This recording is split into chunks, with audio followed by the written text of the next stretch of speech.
kulanti wanaagsan daawadayaal meel kasta aad joogtaan iyo si kasta aad noo daawanaysaan qodobada ugu waaweyn ee barnaamijyadeedkeena aad ku daawan doontaan waxa qayb ka noqon doono taliyaha hay'adda nabad sugidda iyo sirdoonka qaranka Soomaaliyeed ee NISA Mahad Maxamed Salaad oo fadeexadii ugu weyneed cagaha la galay kadib markii maanta uu garoonka aadan caddi ku gudoomay waxa uu ka gargaar dawladda Soomaaliya la soo gaarsiiyay barnaamijyadeedkeena ayaan ku faahfaahin doonaa falcelinta shacabka Soomaaliyeed ay ka sameeyeen arrinta dhifka iyo naadirka ah ee uu ku kacay taliyaha hay'adda nabad sugidda iyo sirdoonka qaranka Soomaaliyeed ee NISA qodobada kale waxa qayb ka noqon doono gudoomiyaha golaha shacabka Soomaaliya Sheekh Aadan Madoobe ayaa garoowe wuxuu u gaaray si uu u meel mariyo muddo kordhinta uu damacsan yahay madaxweynaha maamulka Puntland maxaa ka jira in Siciid Dani iyo Aadan Madoobe kulamo qarsoodi ah ay ku yeesheen Muqdisho isla markaana ay kaga arinsadeen in muhiim ay tahay in la taageero barnaamijkiisa muddo kordhinta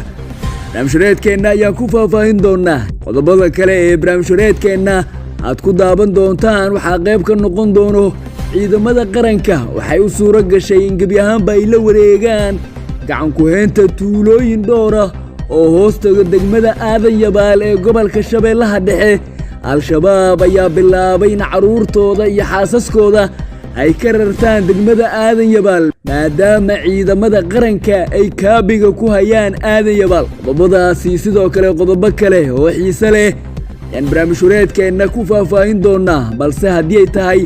markii kugu horeysay ee aad soo booqatay channelkeena waxaan kaa codsanayaa in aad rukumato si ay kuu soo gaaraan wararka iyo warbixinada xiisaha leh ee halkan aan soo gelino maasinidiin dhammaantiin aan ku bilaabo barnaamijyadeedkeena agaasimaha hay'adda nabad sugidda iyo sirdoonka qaranka Soomaaliyeed ee NISA Mahad Maxamed Salaad ayaa maanta fadeexadii ugu weyneed lugaha la galay kadib markii garoonka diyaaradaha aadan cadde ee Muqdisho uu ku gudoomay gargaar u muuqday mid caafimaad oo ay dawladda Itoobiya ay ugu tala gashay Soomaaliya gaar ahaan dadkii dhibaatada ay ka soo gaartay qaraxyadii dhawaan ka dhacay Muqdisho Mahad Salaad ayaana ka soo muuqday asigoo gudoomaya deeqdaani ay dawladda Itoobiya ay keentay intaasi kadib waxa baraha ay bulshadu ku xiriirtis qabsaday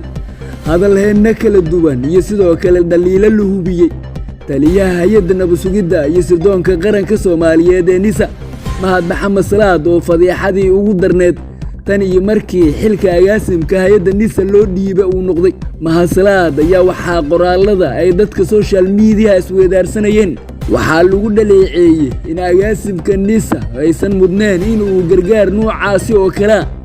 uu garoonka aadan caddi u istaago isla markaana dawladda Itoobiya uu ka gadoomo dadka qoraalada iyo sidoo kale falcelinta ka bixiyay sawirka agaasimka NISA ee la wareegay gargaarkii Itoobiya ay keentay Soomaaliya ayaa waxay inta ugu badan ay isla meel dhigeen in agaasimka NISA laga roonaa in gargaarkaasi uu gadoomo maadaama hay'adda gargaarka ee dawladda federaalka ah ee Soomaaliya ay shaqeyso iyadoona inta ugu badan agaasimka NISA lagu diray in fadeexadii ugu weyneed uu cagaha uu la galay dad badan ayaa sidoo kale agaasimka ayagoo qiil u raadinayay waxay ku sheegeen in agaasimaha ay u habooneed xataa haddii dawladda Itoobiya ay Soomaaliya ku taageertay hub ay kula dagaalanto al-shabaab ay suuragal ahaan lahayd in gudaha garoonka aadan caddi uu kula wareego hubkaasi balse dhaleeceynta la hubiye ayaa ah in gargaar uu la wareegay taliyaha hay'adda nabad sugidda iyo sirdoonka Soomaaliyeed ee NISA Mahad Maxamed Salaad qodobareedka xiga ee barnaamijyadeedkeena haddii aan sii faahfaahino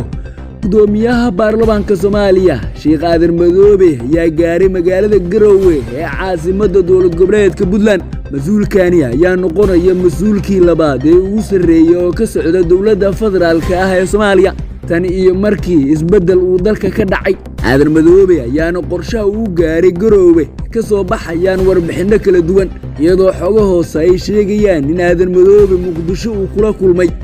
intii uu joogay madaxweynaha maamulka Puntland Siciid Cabdullaahi Dani isla markaana kulan gaar ah oo albaabada u xirnaayeen oo ay yeesheen labada mas'uul ay ka wada hadleen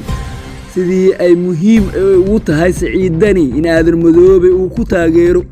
geedigiisa ku aadan in muddo kordhin uu ka sameesto deegaanada Puntland intaasii kadib ayaa xoguhu waxay intaasii ku sii darayaan in aadan madoobe uu aqbalay soo jeedintii ka timid Siciid Dani ee ah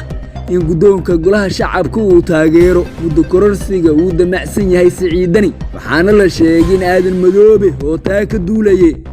maanta safar degdeg ah uu ku gaaray magaalada Garowe ee caasimadda dowlad goboleedka Puntland iyadoona halkaasii soo dhaweyn diiran loogu sameeyay aadan madoobe oo ujeedka uu gaaray Garowe ku sheegay in ay tahay wanaajinta baarlamaanada dowladda federaalka iyo dowlad goboleedyada ayaa waxaa sidoo kale xoga ka madax bannaan ay ka soo baxayaan hadalka uu Garowe uu ka jeediyey xoga aynu helnay ayaa intaasii ku sii daraya in aadan madoobe uu Garowe u gaaray sidii uu riixi lahaa damaca madaxweynaha dowlad goboleedka Puntland Siciid Cabdullaahi Dani ee aad u sii xoogeystay tan iyo markii uu Muqdisho uu kaga qayb galay shirka golaha wadatashiga qaran ee dalka aadan madoobe ayaa intuu uu joogo magaalada Garowe wuxuu guddoonka baarlamaanka iyo sidoo kale xildhibaanada golaha wakiilada dowlad goboleedka Puntland uu ku qancin doonaa in muhiim ay tahay in baarlamaanka kulan degdeg ah ay yeeshaan isla markaana ay ku dhawaaqaan in muddo kordhin loo sameeyay sharci dejiyaasha iyo sidoo kale golaha xukuumadda dowlad goboleedka Puntland aadan madoobe ayaa hadda u muuqdo in galaangal xoog leh oo dhinaca siyaasadda uu ku leeyahay dowlad goboleedyada gaar ahaan dowlad goboleedka Puntland oo u muuqata in xilligaani ay u baahan tahay fursad kasta amba dhawaq kasta oo ka soo yeera guddoonka golaha shacabka uu ku taageerayo geediga ku aadan in Siciid Dani iyo xukuumaddiisa ay samaystaan muddo kordhin ay aad uga soo horjeedaan siyaasiyiinta ugu tunka weyn ee deegaanada Puntland qodobareedka ugu dambeeya ee barnaamij wareedkeenna haddii aan faahfaahinno ciidamada qaranka ayaa waxay u suura gashay in dagaalo qaraar oo dhacay kadib inay la wareegaan gacan ku haynta tuulooyin dhowra oo al-shabaab ay ka maamulayeen deegaano dhaca degmada Aadan Yabaal ee gobolka Shabeellaha Dhexe ciidamada qaranka ayaa deegaanada ay al-shabaab kala wareegeen waxay kala yihiin qurac dheere iyo sidoo kale xawaal xuseen oo 20 kiiloomitir u jira degmada Aadan Yabaal ee gobolka Shabeellaha Dhexe iyadoona hadda ay wadaan ciidanka abaabulkii ugu dambeeyay iyo sidoo kale qorshaha dagaal ee ka dhanka ah sidii degmada Aadan Yabaal ee gobolka Shabeellaha Dhexe ay gacanta ugu dhig lahaayeen dhankooda ciidamada macawisleyda ee beesha xawaadle ee abaabulka iyo dagaalada ka dhanka al-shabaab ka wada deegaanada ka tirsan gobolka Hiiraan ayaa maanta waxay u suura gashay in dagaalo qaraar kadib ay la wareegaan deegaanka lagu magacaabo Ceel Hareeri ee gobolka Hiiraan ku yaala isla markaana u dhaxeeya deegaanka Tardo iyo sidoo kale degmada Muqokori ee gobolka Hiiraan ciidamada macawisleyda ayaana deegaanka la yiraahdo Ceel Hareeri ee gobolka Hiiraan waxay ku dileen xubnihii ugu badnaa oo dagaalamayaasha al-shabaab ka tirsanaa inta aysan la wareegin deegaankaasi oo dagaalo qaraar ay wajaheen guud ahaan saaxiibayaal waxaan halkan ku soo gabagabeynayaa barnaamij wareedkeennii aad kala socoteen Somali Press TV